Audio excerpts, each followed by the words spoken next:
We are going to have some fun with shapes today by learning the copy, mirror, and offset commands. Now these three commands can really eliminate a lot of redundancy and make drafting much quicker and easier for you.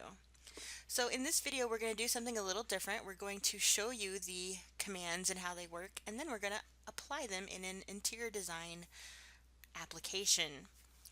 So the first thing you need to do, of course, is to type units and change it to architectural, which I have already done.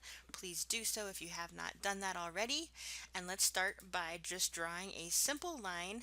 I'm going to do a diagonal. I always like diagonals for some reason. Okay, I'm going to show you the copy command first. Copy is located in the Modify panel under the Home tab. Of course, you can always type copy. You can also highlight the object, right click, and choose copy selection, which is what I'm going to do. But I know I got the right copy by looking at the icon. It's the circle pointing to two other circles. That's the one I want. So copy selection. AutoCAD says, hey, specify a base point, lady. So I'm going to specify the base point up here on the end of the line. And what it does, copy actually creates the copy of the object, but it also kind of does the move command at the same time. So I can randomly place this. Let's place it right here. And it will continue to want you to copy. So I can create multiple copies if I wanted to. La la la la la, it's copies of lines everywhere. And if I'm done copying, then I can press the escape key to get out of the copy. So there you go, there's copy. Now another trick that you can do with copy, I'm going to erase several of these lines here. You can even copy off of a copy. You guys ever see the movie Multiplicity? Oh my lord, I love the copy of Michael Keaton. If you haven't watched that movie, you gotta watch it. Alright, so let's say that I want to create multiple of these lines. Well, actually, let's make a triangle out of this line. Let's do this. This might make it a little easier to understand. Let's do a triangle shape. And let's say that I want to copy this entire triangle over, and I want to kind of continue to make this shape over and over again. Well, let's copy using the button, and it says specify your base point. Let's do this. We'll do the corner of the triangle here. Now let's just randomly, well, let's not randomly, let's place it about 11 feet away from the first triangle. So if I were to measure this point to this point, it would measure 11 feet.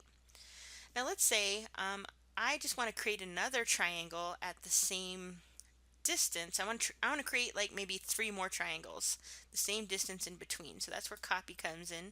I'm going to take this one, I'm going to copy it, but instead of using this and going over 11 feet, I'm going to actually go back to the original triangle. I'm going to make the base point on this point. Then I'm going to click on the same base point on the second triangle, and I can continue to do that over and over. This is a quick and easy way to get multiple shapes in a pattern, and continue to do that until you're done copying, and then you hit escape.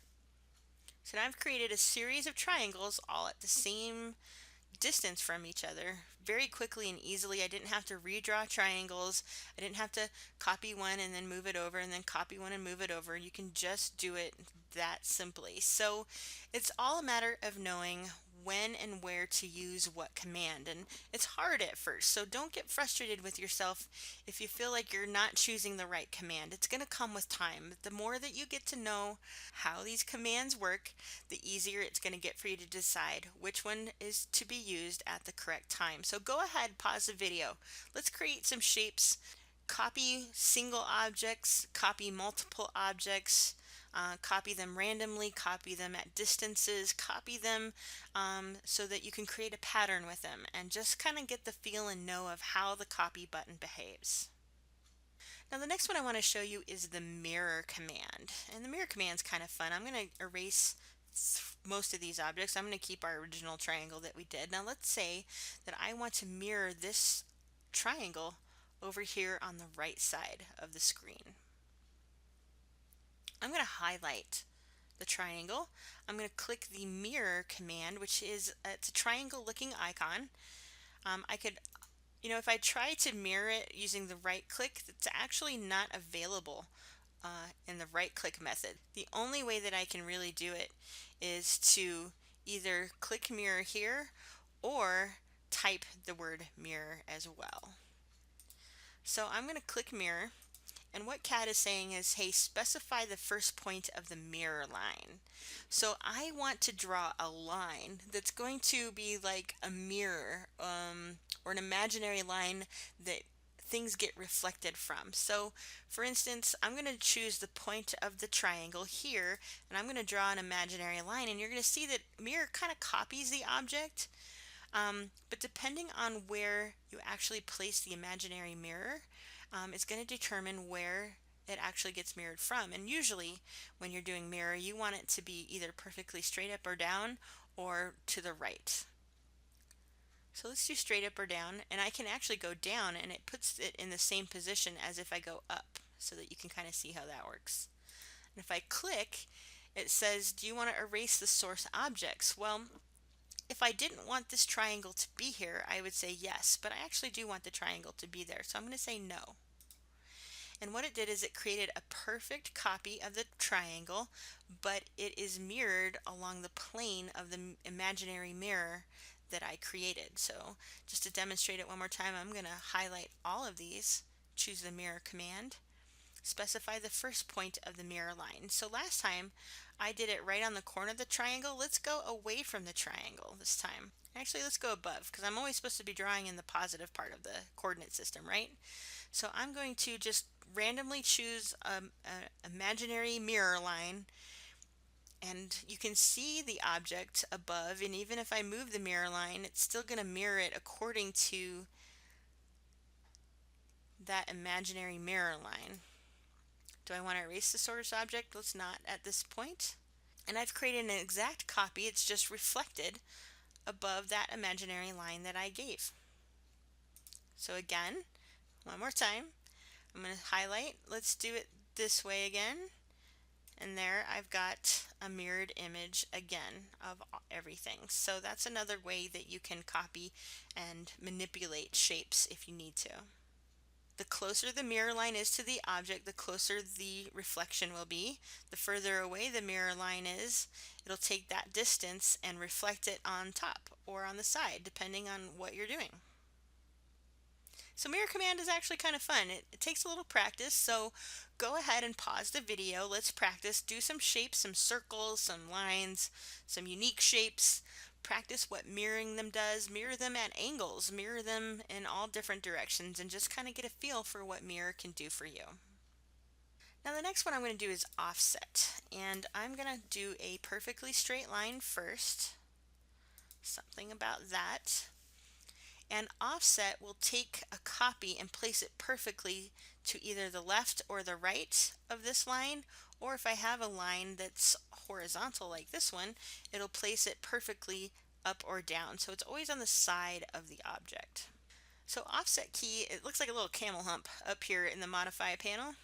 I'm going to click the line, and then I'm going to click offset, and CAD says specify your offset distance. So let's say that I need to create a copy of this line at about 1 foot 6 inches away from the original one.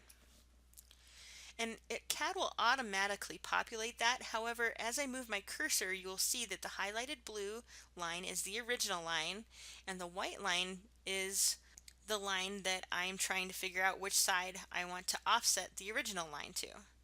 So I can either go right or left. Notice I can't go up or down. It doesn't work that way. It's only on the side of the line. So let's do to the right. Now to demonstrate that again, I'm still in the command because my cursor says select the object to offset. So I'm going to click the object I want to offset. It's already set to 1 foot 6. I can continue to do this, and this is really great for like wood floors in interior design, like floor plans, paneling on houses. There's all kinds of stuff that you can use offset for. Now if I want to change the distance, I just select the object, and then I can type a new distance. So like if I want to do 5 feet, it will automatically go 5 feet. But it will go back to the 1 foot 6 until I exit the command, restart the command, specify my distance that way, so 5 feet, enter, select, and now it will automatically go to 5 feet distances. So anytime that you need to create a pattern and you know that it's going to be the exact same with just a single object like a line, this is really the best way to do it. It also works with circles and such. So if I were to draw a circle, well, here's an ellipse. It does work with ellipses. Let's draw kind of a long one.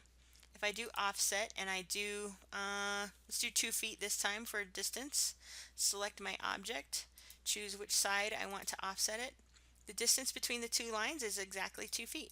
And I can go outside or I can go inside. And you can see that with ellipticals it gets a little weird looking, but that is basically what offset is. So whatever it is that you've drawn, it's going to just take it and offset it. There's no other better way to put it. I think they chose the right word for this particular command. So go ahead and pause the video and play with offset a little bit. Practice its behaviors, set the different distances, try different shapes, do a little practice scenario with it, and then next what we're going to do is we're going to create a little picture with these commands. Alright, so when you're done playing, let's go ahead and erase all of these and we're going to start brand new. And what I want to do is I'm going to create a dining room table with dining room chairs all the way around it. So the first thing I want to do is I'm going to create my chair. So I'm going to use the line command and we'll do a 24-inch chair with a rounded back. So I'm going to start the line. We're going to go down 24 inches, 24 inches, 24 inches. And then I want the rounded back. I'm going to zoom in here a little. I'm going to use the arc command, and I just stick with the 3-point arc. It's the one I learned from when I first started learning CAD, so it's always the one I go to. Click to start the arc, click to choose the peak of the arc, and then click to end the arc. I'm going to make it just a little bit more shallow to work with, something kind of like that. There's my chair. You can make yours as tall or as short as you want to. Now I'm also going to do a dining room table. Remember, this is plan view, so we're kind of looking down on things. Let's do a rectangle. And I'm going to start the rectangle. And before I finish it, I'm going to type D for dimension. And I'm going to type 4 foot, enter, 8 foot, enter. And then, of course, CAD wants me to place the table. Let's do it about right there. So I've got a table and a chair started, and now what I want this chair centered at the head of this table. And the easiest way for me to do that is to create what I call a temporary construction line. And so it's using lines to help place other lines, and then we erase those first lines. So let me demonstrate, and it's probably kind of confusing to you. If I want this chair centered at this table and about 1 foot away from the edge of the table, I find the midpoint of the table, click and draw a line, and do 1 foot, and escape. Now I can grab this chair, use the move command from the previous video, and find the center point of the front of the chair, and move that to the top. La! Very lovely. And then I can just erase this line because it was just meant to be temporary to help me place the chair. Pretty fancy, right? Woo! All right. So now I do want chairs all the way around my dining table. Knowing CAD the way that I know it, mirror will be a great option to place another chair down here at the foot of the table, because mirror will allow this front part of the chair to also face the table this direction. So I'm going to grab the mirror, I'm going to grab the chair, I'm going to select mirror. Whew. Sometimes these video making things are tough. All right. And what I'm going to do is I'm going to find the midpoint of the table, because I know that the distance from the midpoint to the top of the chair is the same distance that I want reflected below. So find the midpoint. I don't have to go all the way to the end of the table. I can just draw a little small line, and you'll see that it made a copy down below. and reflected it. Do I want to erase the source object? No, because I want to keep my head of the table chair. So I'm going to hit no, and now I have two chairs, right? Very nice. Now I want to place chairs on this side facing the table on both sides. So I'm going to grab this chair. I'm going to make a copy. I'm going to kind of bring it down here a little bit. I don't need to place it perfectly or anything. Remember, it's good to just place things and then manipulate them as you need them to be. Obviously, I need this chair to face the table, so I have to rotate it. So I'm going to choose the rotate command. I'm going to choose my base point here, the center of the chair, and I'm going to go upwards so that it rotates towards the table. Now here's the trick. I want this chair to be centered on the top half of the table. I don't want it centered right here because I don't know, it just seems like a waste of space to just center the chair here or randomly place it there. So when you're doing CAD, things have to be kind of perfect. So again, I'm going to do some temporary construction lines. First, I need to determine the top half of the table by dividing the table into two equal parts. So there we have the top half and the bottom half. Now I want to find the center of the top half on this side. So I'm going to draw another temporary line right here and another temporary line at the midpoint of that, and that indicates to me where the midpoint is on the side of the table. I'm going to draw a 1 foot line extending out from that point because I want this part of the chair to be 1 foot from the perimeter of the table. Grab my chair, move, and there I've placed that particular chair according to the top half of the dining room chair. Very nice, right? I don't need these temporary lines anymore, so I can erase those. And I'm going to take this one and erase it. Now I'm going to go back to that mirror command because this is going to make my life so much easier. Could I draw another chair and do the exact same thing? Yes, but that takes a lot of time, and mirror is going to pretty much eliminate 75% of the time it would take to repeat that process. So I'm going to grab this chair, I'm going to do mirror, and this time I do need to create a plane so that it can mirror perfectly from the center of the table. Now I could go this way, but I just want to show you that you don't have to go in between the two places. I can go this direction too, and it's going to place the chair exactly where I want it to go. Do I want to erase the source object? No, you can also hit enter if you like. And there I've got my two chairs placed at the dining table. Now I need two chairs over here. What do you think is the best option to place those chairs? If you said mirror, you got the correct answer. So let's grab these two chairs. Let's click the mirror command. Let's find the center of the table this direction. And let's draw that imaginary mirror to reflect those chairs on the other side of the table. I'm going to say no because I do want to keep all the chairs, and I have now created a dining room set in plain view. But maybe I want to get a little bit more detailed with this. Let's do a little design on the table. So let's say I know I have a rectangle, so it's connected. It's not like separate lines, it's all connected. So what I can do is I'm going to offset by 6 inches. Let's put a little engrave inside of the table. There we go. And now let's say that maybe I want to have a little design. So I'm going to draw a line right here. I'm going to draw another line right here. And I want that mirrored on all sides of the table. So I'm going to do my blue square to just highlight those two lines. Mirror over. Do I want to erase the source object? No, I do not, CAD. And I'm in my English accent mode right now. I hope you're okay with that. Now this time I'm going to highlight these lines and these lines. Mirror. And there we go. We've placed them at the bottom. No, I do not want to erase the source object. Now I've got a very unique dining room table all set up. If I wanted to put plates and forks and such, I could do that. There's all kinds of different options. You can do things to the chairs. So we're at the end of the video actually, but I'd love it if you go ahead and play around with the dining room set, offset things, copy things, make different chairs if you want to practice everything that I showed you in this video. Copy, move, and offset are really great options to help you make your drafting so much quicker and so much more efficient.